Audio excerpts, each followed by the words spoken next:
Здравствуйте, самые лучшие зрители. Меня зовут Полина. Не курю, не шляюсь, инстаграма нет. Правда, есть и минус. 80 лет. А мы начинаем сочинять новую работу. Для начала определимся с размерами основы. У меня есть штанины от светло-серых джинсов. Используем ее. Выкроем прямоугольник 15 на 60 сантиметров. И, конечно же, используем старые джинсы. Вернее, то, что от них осталось. Самые разные оттенки синего. Даже в одной паре джинсов можно найти все многообразие синего цвета. Крепить эту мелочь к основе можно разными способами.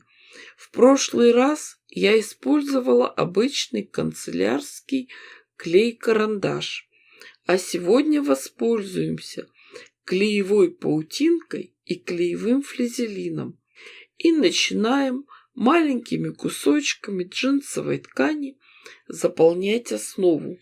Укладываем произвольно на свой вкус.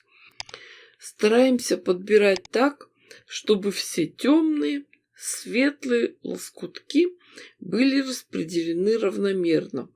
Кусочки выкладываем немного внахлёст.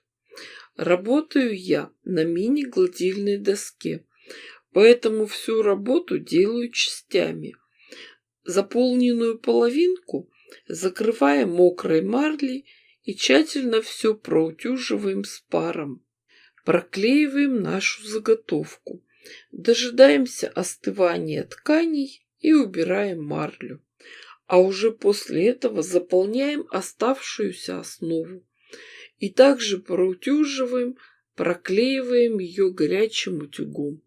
Конечно же, всю заготовку надо тщательно прошить, простегать. У меня много мелких деталей, поэтому первую строчку прокладываем посередине, чтобы сразу же захватить как можно больше кусочков. Следующий шов делаем на ширину лапки.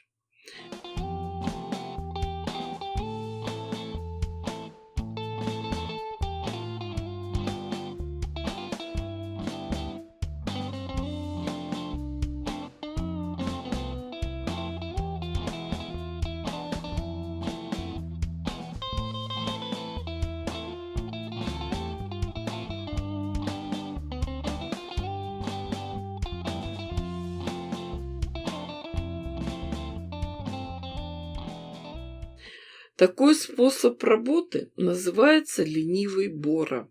Бора – это японское лоскутное шитье. Пэтчворк на основе из маленьких лоскутков. Техника бора – это японская традиция нашивать заплатки. Только в настоящем бора все шьется очень аккуратно ручными стежками. А у нас уже изобретение для ленивых. По этому поводу есть сказка. Жили муж и жена. Жили не то чтобы богато, а просто сказать бедно. У жены была одна единственная юбка, драная-придранная, ношеная-приношенная. Целыми днями она только и делала, что ставила на нее заплаты. Под заплатами и юбки не видно. Вот пришел муж домой, а жена плачет. Посмотри, опять дыра на юбке, и залатать нечем. На следующий день муж на все заработанные деньги купил жене новую юбку, принес домой и сказал: хоть без ужина, да с обновкой. Жена очень обрадовалась.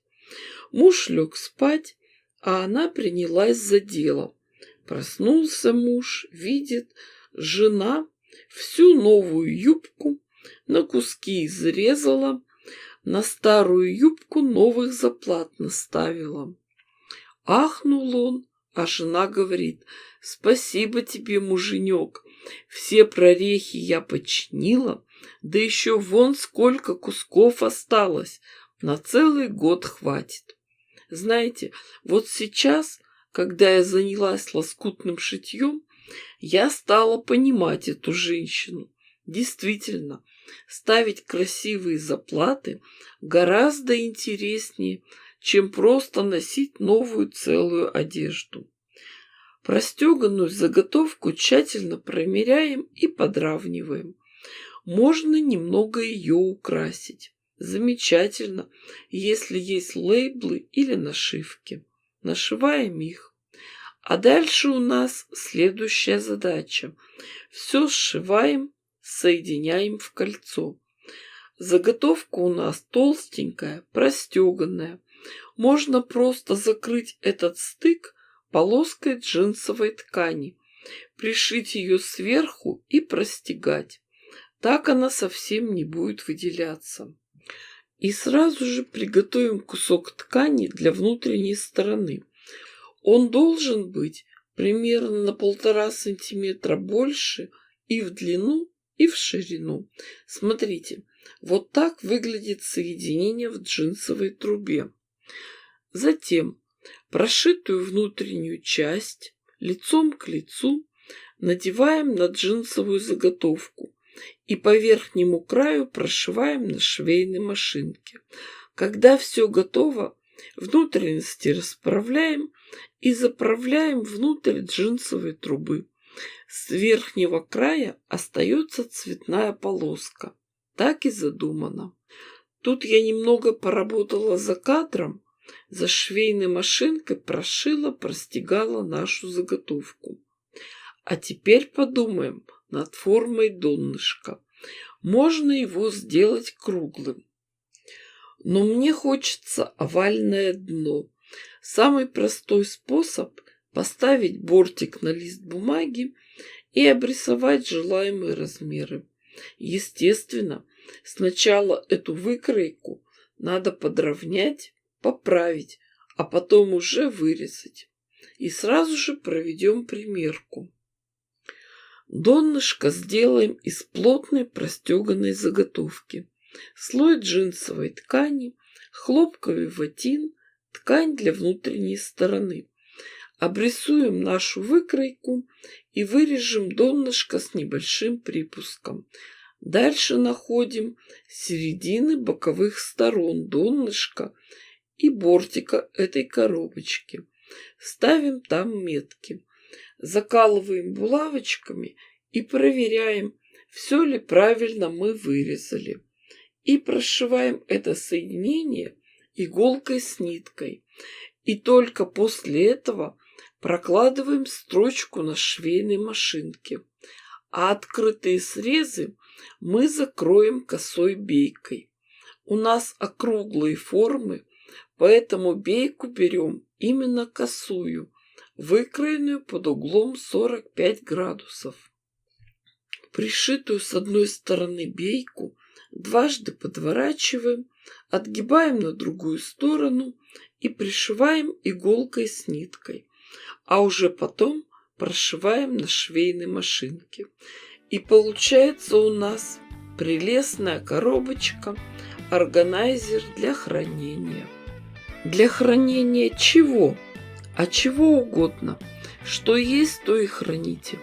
Хотя, в принципе, есть такие предметы, которые не имеет смысла хранить. Их надо сразу съедать. Зачем откладывать на завтра то, что можно съесть сегодня? Не могу придумать, что себе купить, чтобы можно было мужу подарить. Девочки, дорогие мои, вы же понимаете, что я дала вам идею. Шейте, творите, вытворяйте. Не ждите чудес, чудите сами. Уверена, что у вас все получится гораздо лучше, красивее и интереснее, чем у меня. Тех, кто хочет смотреть новые мастер-классы самыми первыми, в хорошем качестве и без рекламы, приглашаю на Бусти. Жду вас всех в своих группах ВКонтакте, Одноклассниках и на платформе Дзен. С вами была Полина. Всем пока-пока и до скорых встреч!